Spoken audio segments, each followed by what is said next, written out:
ഒരു സംശയവും തോന്നരുത്, ഞങ്ങളുടെ ഒരു ഹൗസ് ഓണർ ഉണ്ട്, ചാക്കോ ചേട്ടൻ. ഭൂലോക കത്തിയ, പാതിരാത്രി ആയാലും ഉറങ്ങുകയില്ല. നോക്കട്ടെ.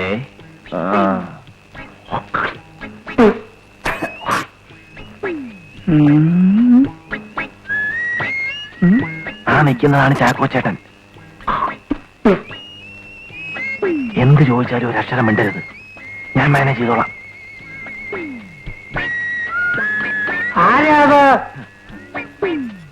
ചേട്ടാ ഞാനാ നാഫറ. എന്റെ കൂടെയുള്ള ആരാ? എന്റെ ഒരു ഫ്രണ്ടാ. ഞങ്ങള് സാമ്പശിവന്റെ കഥാപ്രസംഗം കേൾക്കാൻ പോയതാ. ഭയങ്കര മഞ്ഞ്, അതുകൊണ്ട് നേരത്തേക്ക് പോന്ന്. Good night.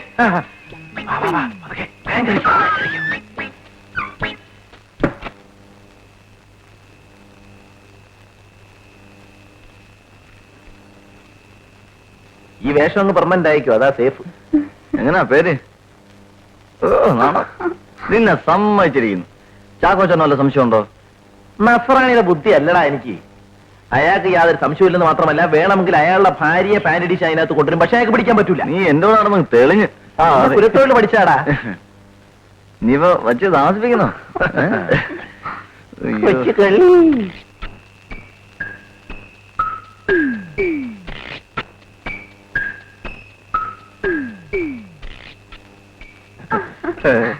അപ്പോഴേ ഈ തലക്കെട്ടൊക്കെ അഴിച്ച് മുകളിലേക്ക് ചെല്ലട്ടെ അല്ലേ? തലക്കെട്ടൊക്കെ ഞാൻ അഴിക്കാം. പൊടിയൊക്കെ തട്ടി തന്നെ കൊണ്ടുവന്ന് മാറ്.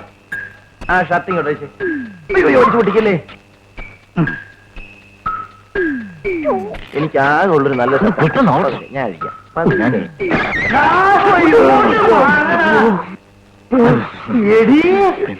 എടാ, പെണ്ണിന് ആൺവേഷം കെട്ടിച്ചു കൊണ്ടുവന്ന് എനിക്ക് മനസ്സിലാവില്ലെന്ന് വിചാരിച്ചു. പ്ലീസ് ഒച്ച വയ്ക്കരുത്. ഒച്ച വയ്ക്കടാ, ഒച്ച വയ്ക്കും. നാട്ടുകാർ മുഴുവൻ നിൽക്കട്ടെ. നിങ്ങൾ സ്ഥിരം പരിപാടികളല്ലേ. ഞാൻ പോലീസിന് വിളിച്ചു.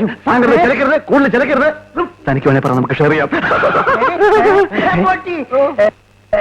നിന്റെ അപ്പനാണത് കണ്ടുപിടിച്ചെങ്കില് നിന്റെ അപ്പനോട് ചോദിക്കില്ല ഷെയർ വേണമെന്ന്. അവിടെ നിന്നില്ല, എങ്ങോട്ടാ കൂടെ?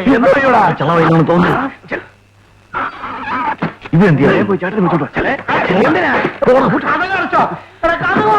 ഓക്കെ മാറ്റി കൊടുക്കും. അതൊക്കെ തുറക്കണേ. ഇങ്ങോട്ട് മാറണേ. ചേട്ടാ, പോലീസിനെ വിളിക്കരുത്. ചേട്ടന്റെ മോളെ പോലെ കാണുന്നു. എന്നിട്ട് എന്റെ മോൾ നിന്നെ പോലെ ആകാനോ? ജീവിക്കാൻ ഒരു മാർഗം ഇല്ലാത്തോണ്ടാ. എന്താ നിന്റെ പേര്? ശക്തിയില്ല. ഓ, എവിടെയാ നാട്? പാടുതല്ല. എന്തിനാ കുട്ടി ഇങ്ങനെയൊക്കെ നടന്ന് ജീവിതം പാഴാക്കണ്? കരയില്ല കരയില്ല, എനിക്കും നിന്നെ പോലെ ഒരു പെണ്ണുണ്ട്. കരയില്ല പോലെ കരയില്ലേ? എന്റെ കർത്താവേ, തന്റെ കഥ ഞാനിന്ന് കഴിക്കും. എടി ഏയ്യ പറഞ്ഞു നോക്ക്. ഒരു അക്ഷരം വേണ്ടി പോയത്. ഉള്ള സത്യം പറയാലോ. പറഞ്ഞ് മനസ്സിലാക്കി കൊടുക്കും. ഞങ്ങൾ വെളിയിൽ പോകുമ്പോ വീട് പൂട്ടി താക്കോല് പുറത്തു വെക്കും. ഞങ്ങൾ രാത്രി വരാൻ ലേറ്റ് ആകുമ്പോൾ ഇയാൾ ഇതുപോലെ പെമ്പിളറിനകത്ത് ഞങ്ങൾ ക്ഷമിക്കാം. നാട്ടിൽ പോകുമ്പോഴും അവിടെ ഇതൊക്കെ തന്നെ പരിപാടി. എന്റെ കർത്താവേ, ഇല്ലാവചനം പറയുന്നു.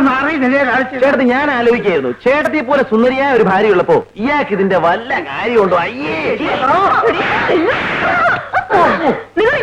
എന്റെ പൊന്നെ, വിശ്വസിക്കണം. എന്നെ കാണിച്ചോ? ഇങ്ങോട്ട് വാ, വച്ചിട്ടുണ്ട്. നിനക്കിപ്പോ യോമാര് പറയുന്ന വിശ്വാസല്ലേ? എന്റെ കണ്ണോണ്ട് ഞാൻ കണ്ടതാ. എടി ഞാന് നടക്ക് വീട്ടിലേക്ക്. നിനക്കൊക്കെ ഞാനും വെച്ചിട്ടുണ്ടോ?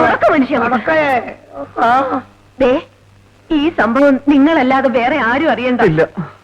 എന്റെ മക്കൾ ഇതറിഞ്ഞ അവരുടെ മുഖത്തുമൊക്കെ എനിക്ക് പറ്റത്തില്ല. ആരും അറിയണ്ട. ആ പെണ്ണിനെ അങ്ങ് പറഞ്ഞു വിട്ടേരെ.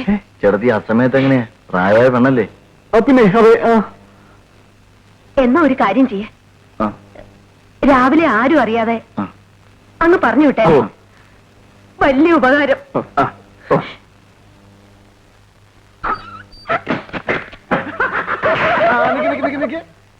എങ്ങനെയുണ്ട് അണ്ണന്റെ ബ്രെയിൻ? നീ പാസ്സായാൽ ഇവിടുത്തെ നമ്പർ 1 കേസിലെ വക്കീലായിരിക്കും നീ.